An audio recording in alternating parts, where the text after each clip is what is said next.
Welcome back, everybody. In this video, we're going to talk about specific points called intercepts. So your intercepts are basically the points where you cross the axes. And some examples have many intercepts, some have no intercepts. So it can really vary here. Your x-intercept is the point where the graph crosses or touches, I should say that, or touches, doesn't have to cross, the x-axis. To find this point, all you need to do is plug in y equals 0 and solve for x. Your y-intercept is where the graph crosses or touches the y-axis. And to find this point, you just plug in x equals 0. So your intercepts are always on the axes, and one of the values will always be 0. As I said, equations can have more than one of any type of intercept. They could have just one, so they could have maybe 2 x-intercepts, they could have 1 x-intercept, they could have 0 x-intercepts. And same thing for the y. So it can vary. It really depends on how complex the equation is. The other important note here, and this is where you have to really read the directions in the homework on how they want your final answer or on an exam if it specifies. So intercepts can be referred to as single values or as ordered pairs. So for instance, we can say that the x-intercept of an equation is 2, or we can say the x-intercept of the equation is 2, 0. This way is kind of more shorthand, more informal, whereas 2, 0 is more formal. When we have an x-intercept, as we talked about, the y value is always 0. So even if I don't write it, it is implied when I say that we have an x-intercept. And something similar can happen for the y's, right? So I could say something like, oh, our y-intercept is 4, or I could say the y-intercept is 0, 4. I'm just using int for intercepts here to save on writing. So you can write it as kind of a shorthand with just the number or as the full point. And remember, for the y-intercept, your x value is always 0.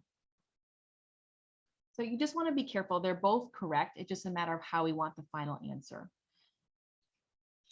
So do they just want the number or do they want the actual ordered pair?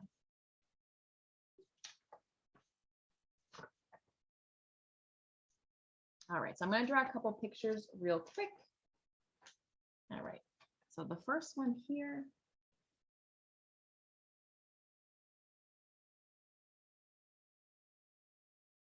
Let's get a piece of paper. So I have a nice straight line. This is going to be a line. Okay. And it's going to go through the points -1, 0, and then also 0, 2. So those 2 points where we cross the y-axis, the y and the x-axis, those are your intercepts. So this one here on the y-axis is your y-intercept, and this one here on the x-axis is your x-intercept. So this example has one of each. So I can find intercepts if I have the equation. I could, like I said in the previous page, you could actually plug in 0 and solve to get those points. Or if you have the graph, you can just see it. So your y-intercept crosses the y-axis, and your x-intercept crosses the x-axis. Here's another example. A vertical line. Now, for the vertical line, notice that it's never touching the y-axis. So there's no y-intercept here. But it does cross the x-axis. And it crosses at 5, 0. So this is our x-intercept.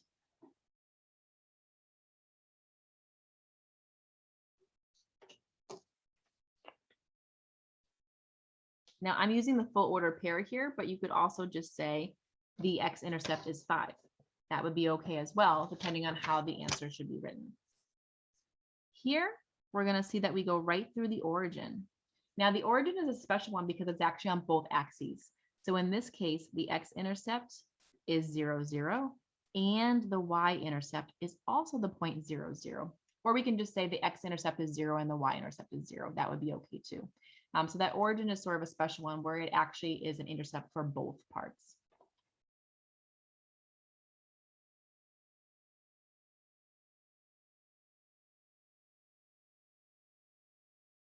Oh, I should have got my ruler out here. That's all right. So I'm going to draw an absolute value example. And we're crossing here at 0, -5. That's on the y-axis. So this is our y-intercept. And then we cross here at 3, 0, and also at -3, 0. So this one has two x-intercepts, both at -3 and at 3. So here's an example where there's one of each. Here's an example where we have no y-intercept. Here's an example where you have multiple x-intercepts. So as the equations get more complicated, they may or may not have more or less intercepts. Okay, so I'm going to do one more example. Again, I'm going to do a little bit of drawing first. We're going to identify how many of each type of intercept there are in each graph. So I don't need to know the exact number here. I just want to talk about how many of each type, just so again, we can see a few more examples of what these graphs can look like. So let's do the first one. I'm just going to kind of quickly freehand these. Let's see, I'm going to do 5.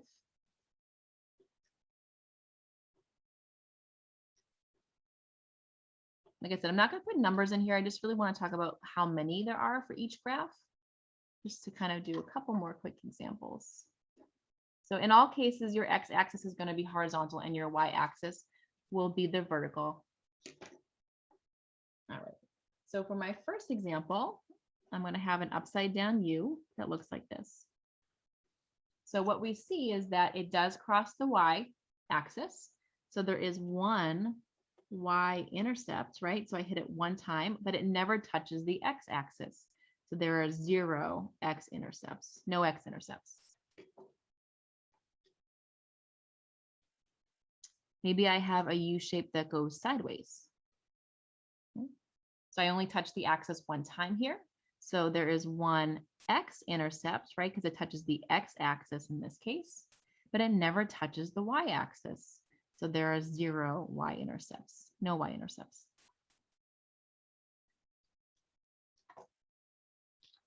What if I happen to have a circle right there? Right? It doesn't touch the y-axis, it doesn't touch the x-axis. So there are no intercepts at all. No x-intercept, no y-intercept.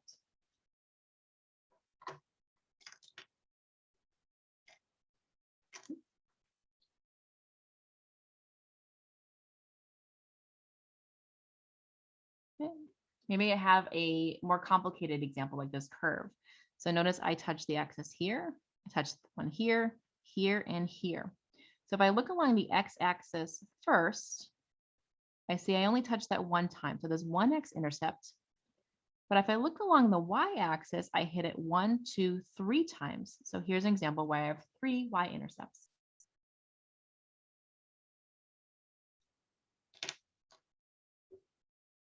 And then the last example, maybe I have that U shape again, but coming out from the origin. So here I have one x-intercept and one y-intercept, but they happen to be the same, right? It's the same point, that 0, 0 for both cases. So our intercepts are nice where we can find them by plugging in values, by plugging in specifically those zeros, or we can look at it from the graph. And actually, I'm just going to go back really quick. So when we were graphing by hand and we plugged in x equals 0 for our example, we were finding the y-intercept. I didn't say it that way, but we actually were. So when you plug in x equals 0, we got this 0.04. That was where we crossed the y-axis. We also happen to get our x-intercepts as well, where the y values were 0, right? And same thing down here. Here's one where it was the same intercept for the x and the y, that origin. So you can also find these by plugging in the 0. So when you want the y-intercept, we plug in the x equals 0. And if you wanted the x-intercepts, you'd have to kind of work backwards and plug in the y equals 0.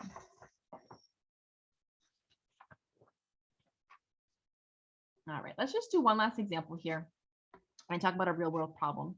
So interpreting information given by graphs. Line graphs are often used to illustrate, they're used for many examples, but they particularly are used to illustrate trends over time is one application here. So time is typically the variable on the x-axis and amounts are typically listed on the y-axis. And amounts could be whatever the problem is about. In this case, it's going to be about marriages ending in divorce, but it could be costs or something different too. Points are drawn to represent the given information and the graph is formed by connecting the points with line segments. So in the real world data, it's not that you have a continuously one straight line, but you have little line segments between the points. There we go. So typically a line graph is focused on the first quadrant as well, as typically everything is positive, right? Time is positive. Time is not typically negative, right? Not going backwards in time. It's not back to the future. So our time is positive, and a lot of times our Y values are also positive. So you do tend to see a lot of real world problems focused on the first quadrant only. And that's what you see in this example here. So this figure contains real world data about whether marriages will last or not. So what they've plotted here would be actual research data. So they plot the points that they know. Maybe they've collected surveys over some years about divorce rates or something like that, and they're plotting the real world data to see what they can visually see as their pattern first. So what you have in this particular example is they have a blue line, which represents people who have bachelor's degrees or higher, and the red line is representing people who finished high school but have no college. And it's going against years after marriage versus the percentage of marriages that end in divorce. And what you're kind of seeing just off the graph is that divorce rates do tend to rise, right, as you go further along in years after marriage, which I guess kind of makes sense, right? As years go on, you have more chances of people getting divorced. So you have those higher percentages. But we're also seeing here that according to this data, and this is based on the US Bureau of Labor Statistics, that's where this data came from, that people who only have a high school diploma have a higher rate of getting divorced than those who have a bachelor's degree or higher.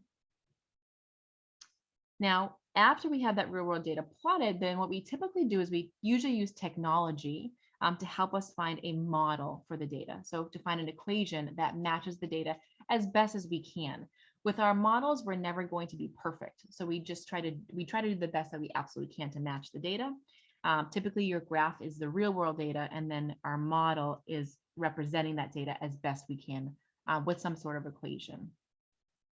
So these two equations were created based on that real world data. So in each model, the variable N is the number of years after marriage, and the variable D is the percent of marriages ending in divorce. So let's practice with these formulas. For A, we're going to use the appropriate formula to determine the percentage of marriages ending in divorce after 10 years when the educational attainment, is bachelor's degree or higher. So bachelor's degree or higher is this formula, and I'm looking for 10 years. So N is the number of years in this case. So N is T here. N is 10, excuse me, here. So I'm just gonna go ahead and plug it in. So I have D equals 1.3N plus 6, and I'm going to replace that N with 10. You're gonna solve using order of operations. You can take out your calculator. 1.3 times 10 is 13, and 13 plus 6 is 19. So what we're saying here is that about 19% of marriages end in divorce after 10 years based on people who have a bachelor's degree or higher. Now, part B asks us to use the line graph to figure out the percent of marriages ending in divorce after 10 years. So again, I'm looking at the bachelor's degree again. So I'm looking at the blue line. So here's axis, our N is 10, excuse me. I guess our axis is N here, and then this would be D. So I'm looking at N is 10.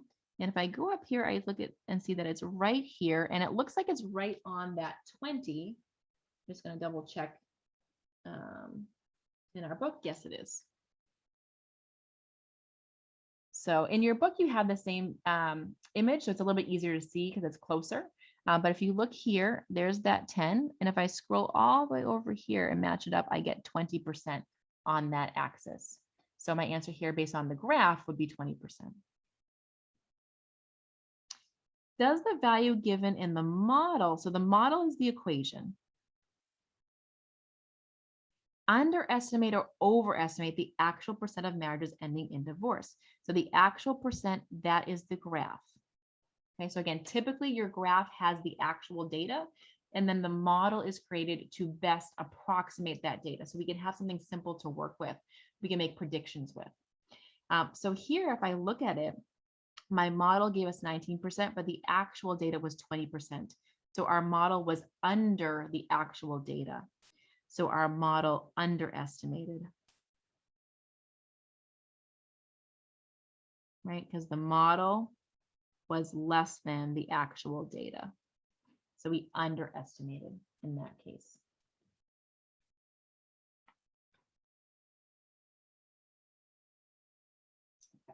So the last part of that question here, it just says by how much. So if we look at the change here, it was 20% was the actual value. We said 19%, so it's off by 1%. So really not too bad actually to be off by 1%, but 1% is still, not exactly correct here. So we are a little bit off, but still looks like a good model. Now, a couple of little side notes here with examples in our book and then also with modeling and making estimations. So when you're using your models, you can plug in values that are anywhere between the values on the graph as to find estimates or a little bit outside. So for instance, maybe I wanted to figure out what's going to happen after 16 years of marriage, right? I could plug in n equals 16 instead and get a good estimation. Or maybe I want to figure out 17 years of marriage. I could plug in that for n and get an estimation of what I think is going to happen in the future. When we're using models, we want to be careful though. We want to stay pretty close to the actual data. For instance, I don't want to plug in n is 30. That's way too far away. I only have data up to 15 years into marriage. 30 years into marriage, that's twice the distance, right? So that's too far away. Our model is probably not going to be a good estimator that far away. So when we're using our model, we want to make sure the values we're plugging in are either in between the values we already know or just outside the range. So we want to be careful there. Anything too far out, the model just doesn't become a great estimator. A lot of things can happen in that extra 15 years, right? And really change things. The other thing I want to note, and this was in your text, is it does note that throughout the text, real world models will be used. So, which is great. We're going to see some real world examples. However, to keep them manageable, this should be a comma here, the number of factors under consideration will be limited. So there may be underlying issues that offer alternative explanation to trends observed in the examples. So, and this is an example here. So we're looking at, we're comparing educational attainment with divorce rate. Now, there's a lot of other things that go along into people getting divorced, not just their education. And that's the point that the book's trying to make, is that because this is an introduction course, really, it's more of a basic algebra course or, precursor to pre-calculus. We can't get too complicated. I can't bring in 20 different variables. It's going to be too messy. We have to keep it kind of narrowed down. So it is important to note that we do have real world data, but there could be a lot more going on in the background that is not observed here, right? It doesn't mean that every person who has a bachelor's degree has a less chance of getting divorced than every other person who has a high school diploma. Obviously, there could be some variation in the real world. It's just showing the trend over time, but there could be other reasons. So if you read through your book, for instance, it says, does this mean that a college education prepares you for marriage? No, not necessarily. However, perhaps academics and the social interactions in college may broaden a person's perspective of relationships, right?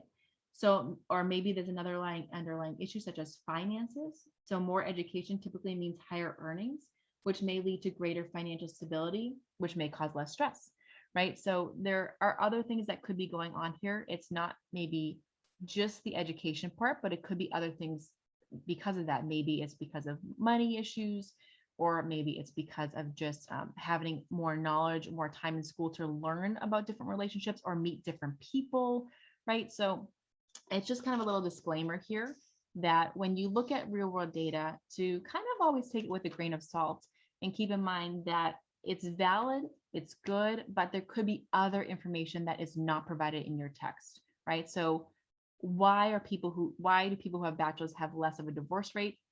It may not just be the education. There could be other things going on that we're not discussing. So just something to keep in mind, that our examples are going to be relatively simple, and that's just to make them manageable for our course, but they could get really complicated in the real world. So I hope you enjoyed that introduction. Again, I do encourage you to still read through your text. For this lecture here, I did bring in, I think, if not almost all of the examples in the text this time, but I don't always. So you do want to make sure you're still reading through the text as well. The other thing I recommend at the end of your lectures is to go back through your lecture notes that you took. So I have all, our lecture notes. Can you see them here, right? And go back through and make sure you didn't miss anything. So can you read all your writing? Do you want to add in more details? So maybe you're going back and you're reading through and you're saying, oh, I forgot to write that down. Or, oh, I really wish I added an extra point about this. So as soon as you finish watching the video and taking the notes, I really do encourage you to just take 3 or 4 minutes, read back through your notes, make sure you didn't miss something, because it's going to be easier to fix now when it's fresh in your mind than a week from now or 2 weeks from now or 3 weeks from now when you're trying to study for exams and do homework and things like that. So I hope the lecture was good. If you have questions, though, absolutely reach out to me.